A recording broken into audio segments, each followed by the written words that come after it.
Và trongក្នុងវីដេអូនេះយើងនឹងនិយាយអំពីបាឆាភាគ2ទៀតចឹងយើងអាចចូលទៅទី1គឺបង្កើត file ហើយយើងដាក់ថា barchat 2.ipynb បាទបន្តមកទៀតខ្ញុំ select kernel ហើយបន្តមកទៀតគឺបង្កើតនៅចំណងជើងធំគឺ barchat 2អូខេហើយផ្នែកមួយនេះគឺយើងនិយាយពីការ load dataset ហើយថា dataset តែម្ដងចោះយើងនឹង load dataset ពីកញ្ចប់កូដ Cibon មួយគឺ dataset និយាយពី type បាទអញ្ចឹងយើងទៅ load នៅកញ្ចប់កូដមួយចំនួនដូចជា matplotlib យើង import នៅ module មួយគឺឈ្មោះថា pyplot ហើយយើង rename ឬក៏ឲ្យ alias វាថា plt ហើយបន្តមកទៀតគឺយើង import panda ហើយយើងឲ្យឈ្មោះខ្លីថា pd និងយើង import នៅ Cibon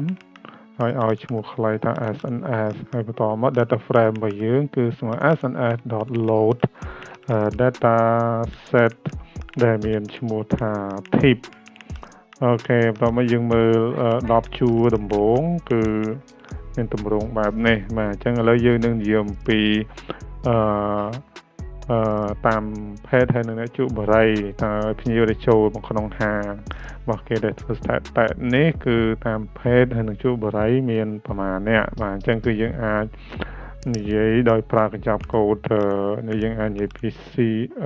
panda មុនចាស់ងាយស្រួលជាងគេបំផុតហើយទីមួយគឺយើងទៅធ្វើ pivot table ទៅលើតារាងរបស់យើងជាមុនសិនដោយយក index យើងគឺស្មើនឹង page ហើយ column របស់យើងគឺស្មើនឹង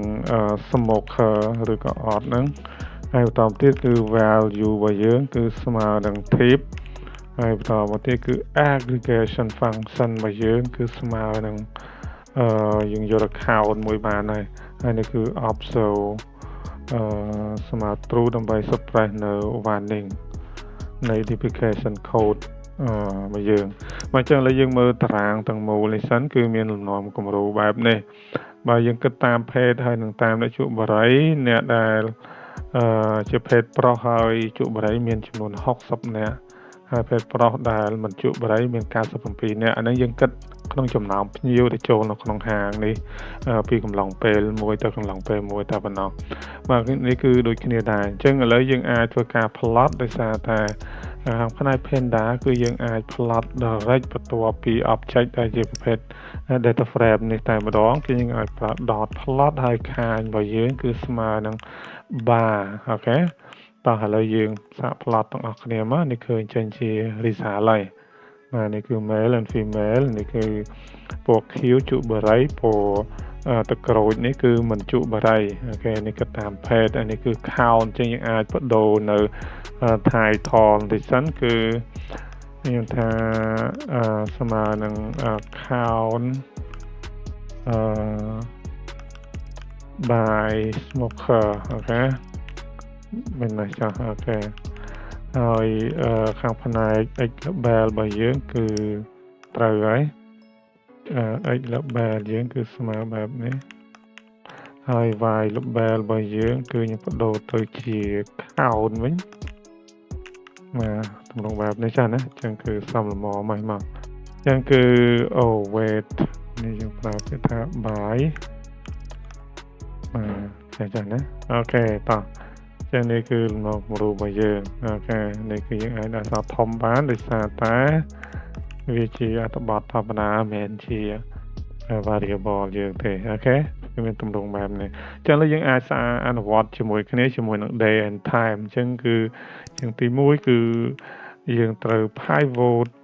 table របស់យើងដោយយក index យើងគឺស្មើនឹង day ហើយ column របស់យើងគឺស្មើនឹង time ហើយបន្តមកទៀតគឺ value របស់យើងគឺខ្ញុំយក type ហើយ aggregation function របស់យើងគឺស្មើនឹង count នេះគឺ obso គឺស្មើនឹង true អញ្ចឹងអស់ហើយណាអញ្ចឹងយើង run មើលទៅសិននេះគឺជា result នៃ pivot table របស់យើងឥឡូវយើង plot direct ទៅតែម្ដងទៅខាងរបស់យើងគឺស្មើនឹង bar អូខេ yes ហើយយើងអាចដាក់ចំណងជើងដោយតាមនឹងហោហាទៀតមកយើងមានដូចជា day count អូខេថាមិនចឹងតោះអញ្ចឹងកន្លែងនេះគឺខ្ញុំដាក់title listen គឺ title យើងគឺស្មើនឹង count day y time ហើយ x label ខ្ញុំបដូរទៅជា day ហើយចំណែកy label គឺស្មើនឹង count អូខេប៉ុណ្ណឹងចុះណាចឹងនេះគឺជា result របស់យើងហើយបាទចឹងសម្រាប់ បាឆានពីរបស់យើងគឺយើងអាចនឹងបញ្ចប់តាមនេះតែយើង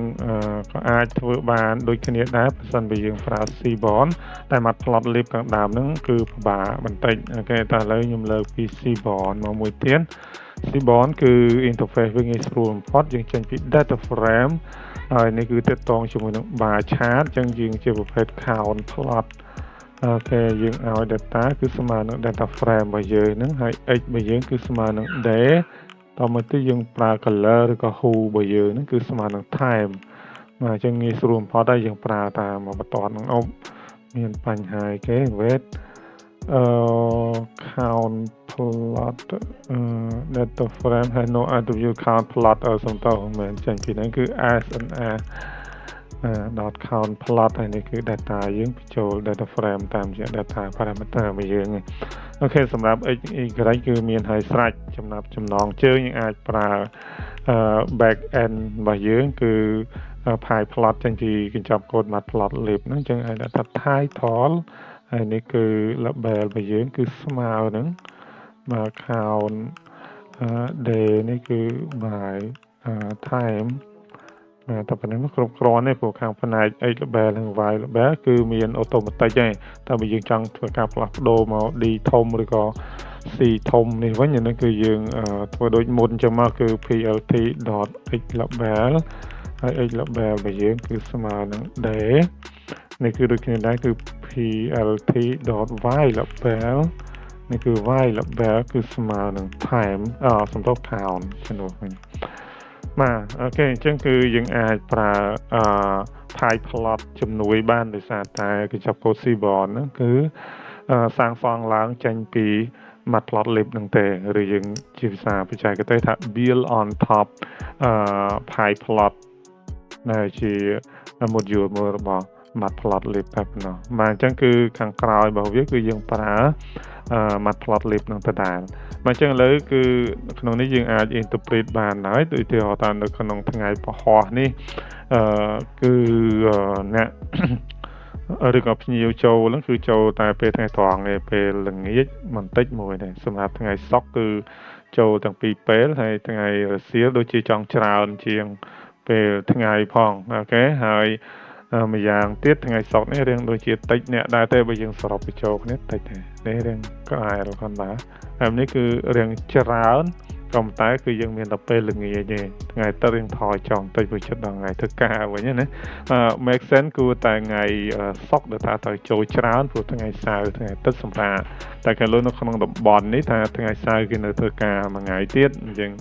អាច make sense ថាថ្ងៃសៅរ៍នេះគឺចូលច្រើនជាងថ្ងៃ